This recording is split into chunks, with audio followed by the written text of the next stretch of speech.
बोलो। राधे राधे गुरुजी। जी मेरे शायद इस प्रश्न से बहुत लोगों को आपत्ति होगी। बताओ। मेरा प्रश्न यह है कि पीरियड्स के टाइम हम लोग महिलाएं भगवान जी को क्यों नहीं छूते? हम लोग कामाख्या देवी मैया की पूजा करते हैं, जाते हैं, पर ये समझ नहीं आता कि हम लोग भगवान को छूते अब पाप क्यों की दशा से क्यों देखते उसको? नहीं, पाप नहीं है। क्योंकि ऋषि पंचमी में मतलब बोलते हैं ना कि व्रत रहो तो पाप की तरह से आपके सही हो जाएंगे, ऐसा कुछ बोलते हैं। पाप नहीं होता, परंतु अशुद्धि के टाइम पर अब अशुद्धि है, इसलिए उन 5-7 दिनों के लिए अपने आप को भगवान की पूजा करो, मानसिक करो, कथाएं सुनो, लेकिन भगवान का स्पर्श नहीं होता मर्यादा है। नहीं, पर अशुद्धि के दिनों में बहुत से मंदिरों में ऐसा है कि मतलब आप जा सकते हो, बहुत से नहीं, मंदिरों में तो जा सकते हैं, दर्शन कर सकते हैं, टच नहीं कर सकते। जैसे बिहारी जी के मंदिर तो आप जाते ही हैं, वहां तो बिहारी जी को टच करने मिलते ही नहीं है, दूर से दर्शन होता, तो दूर से दर्शन तो कर सकते। दूर के दर्शन में दोष नहीं है, स्पर्श में दोष है। स्पर्श ना करें, दर्शन करो, कोई मना ही नहीं है। धन्यवाद। प्रणाम गुरुजी। जी मेरा प्रश्न रामायण से है। हाँ। रामायण में एक चौपाई है जिसमें कहा गया है, ढोल गवार शूद्र पशु नारी शकल ताड़ना के अधिकारी। तो जिसका अर्थ मुझे समझ में नहीं आया, क्योंकि उसमें कहा गया है कि गवार, शूद्र और नारी ये ताड़ना के अधिकारी हैं। ऐसा तुलसीदास जी ने क्यों कहा है? पहले आप मुझे ये बताओ, ताड़ना शब्द का अर्थ क्या है? हमारे बड़ों ने तो, जैसे मैंने पूछा तो किसी ने पीटना, किसी ने सताना, ऐसा कुछ बताया, इसीलिए मैं आपसे पूछना चाहती हूँ। ये बताओ कि ये रामचरितमानस जो तुलसीदास जी ने लिखी, ये किस भाषा में लिखी? अवधि। अवधि।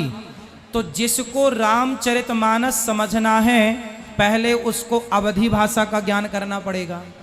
क्यों जी? आप इंग्लिश में कोई चीज लिखी है तो आप तब ना उसका अर्थ करेंगे जब आपको इंग्लिश आती होगी। कोई चीज उर्दू में लिखी है तो आप उसका अर्थ तभी तो कर पाएंगे जब आपको उर्दू आती होगी। तो ताड़ना शब्द का अर्थ जानना है तो आप अवध में जाओ।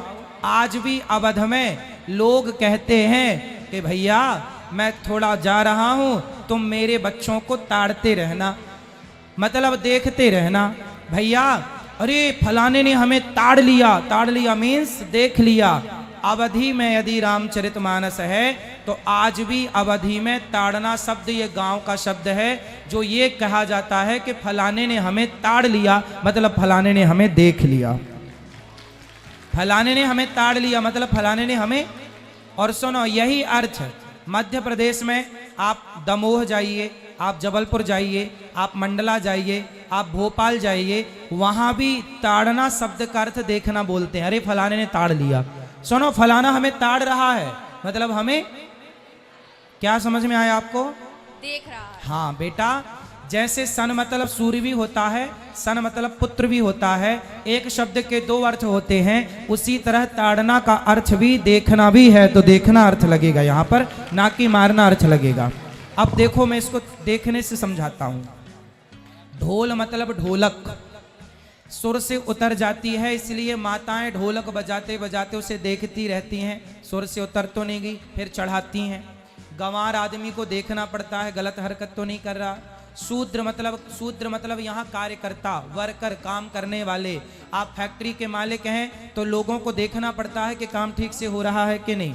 आप इंजीनियर हैं तो देखना पड़ता है कि काम सही से हो रहा कि नहीं। शूद्र पशु, आप गाय बकरी चराते हैं कभी? आपने गाय बकरी चराई कभी?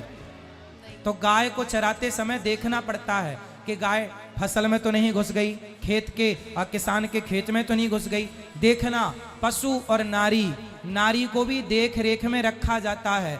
जब छोटी लड़की होती है तो पिता की देखरेख में होती है, शादी होती है पति की देखरेख में होती है, और यदि पति नहीं होता तो वह पुत्र की देखरेख में होती है। स्त्री हमेशा देखरेख में अच्छी होती है। यदि स्त्री के साथ किसी पुरुष का साथ ना हो, पति का, पिता का या पुत्र का, तो वो स्त्री बिगड़ जाएगी। इसलिए स्त्री के साथ या उसका पिता हो या उसका पति हो या उसका पुत्र हो या उसका भाई हो, अकेली रहेगी तो कहीं रावण उठाकर ना ले जाए, इसलिए देखते रहो। तो देखने का अर्थ है बेटा, मारने का क्यों लिखेंगे? स्त्रियों को क्यों मारते रहो? पागल हैं क्या आप लोग? समझो, अर्थ के अनेक अर्थ होते, एक शब्द के अनेक अर्थ होते हैं। आप इस बात से सहमत हैं कि नहीं? तो पहले आप रामचरितमानस की जो भाषा है वो भाषा अवधी है, तो आपको अवधि जानने के लिए अवध में जाना पड़ेगा। तो पहले उस भाषा का ज्ञान लाओ बेटा, फिर उसका अर्थ करो। मेरा एक और प्रश्न है। पहले ये बताओ समझ में आया? जी। क्या समझ में आया? यही कि उसका अर्थ देखना है, ना कि मारना। ना कि मारना। चलो आगे। एक प्रश्न यह है कि विष्णु जी हमेशा शेष शैया पर लेटे रहते हैं। हाँ, लक्ष्मी माता हमेशा उनके पैर क्यों दबाती रहती हैं?